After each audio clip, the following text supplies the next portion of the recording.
Colleges threaten to restrict Wi-Fi for not following COVID regulations. Indiana University refers to a wanted terrorist as a social activist. Plus, in our top story of the week, a California Riverside professor says that heterosexuality is indeed tragic. I'm Addison Smith. This is the Campus Countdown.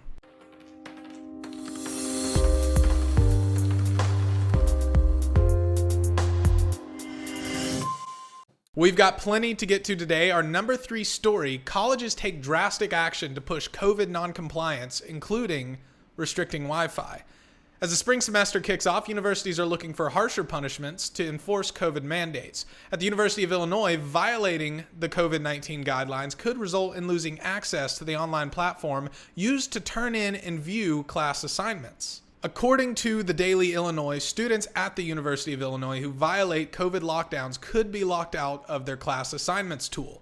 They can't submit assignments, report assignments, none of that, because they didn't comply with every dictate of the lockdown orders. School Chancellor Robert Jones told students in a January 20th email, quote, "I need to be very clear that students who do not follow all COVID-related expectations face university disciplinary action, up to and including dismissal.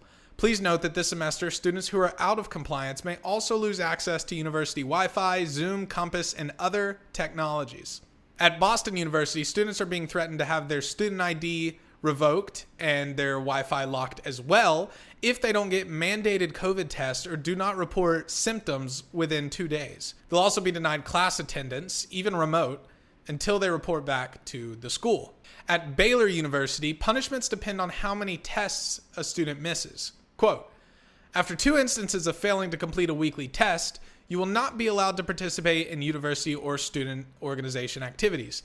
All university sing, athletics, student organization events, campus recreation, sports, access to the Student Life Center for recreation, etc. After missing 3 testing appointments, your Wi-Fi access will be disabled for the remainder of the semester. After 4 instances of failing to complete a weekly test, you will be referred to the Student Conduct Administration for disciplinary action." This according to the university's website. So here we have students who will be barred from doing remote classes, have their Wi-Fi shut off, their student IDs disabled, and they could even be kicked out of school for not complying with the school's every demand on COVID policies. Now, I personally be interested to see what these policies are. Is a student going to be kicked out of school if he's spotted, walking down the sidewalk by himself without a mask on? Will a student be kicked out of school or not allowed to go to class for violating social distancing? And on top of that, they seemingly are okay with forcibly failing students by locking them out of their assignments. Where does all of this end? How far is too far? There doesn't seem to be a distinct line. In our number 2 story of the week, Indiana University has undertaken the bold task of glorifying a known terrorist guilty of murdering a New Jersey police officer.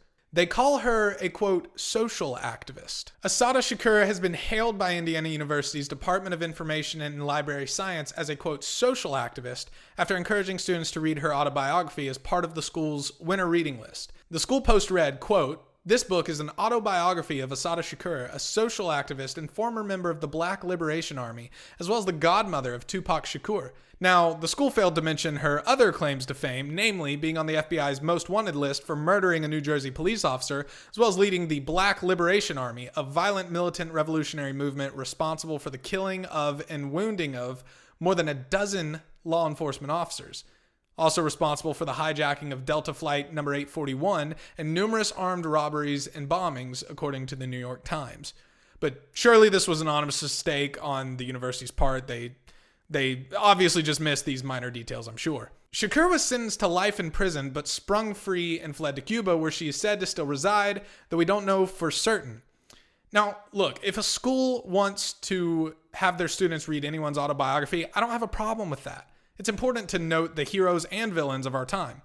The problem here, of course, is that in this case, the villain is being made out as a hero. A social activist is what they say.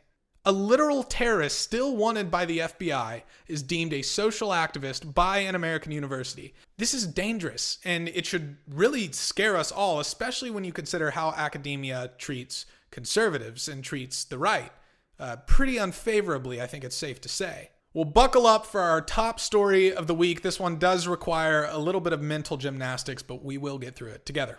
A University of California Riverside professor recently spoke out against heterosexuality, calling it a, quote, tragedy. She listed several reasons for this assertion, including that it encourages men to objectify women.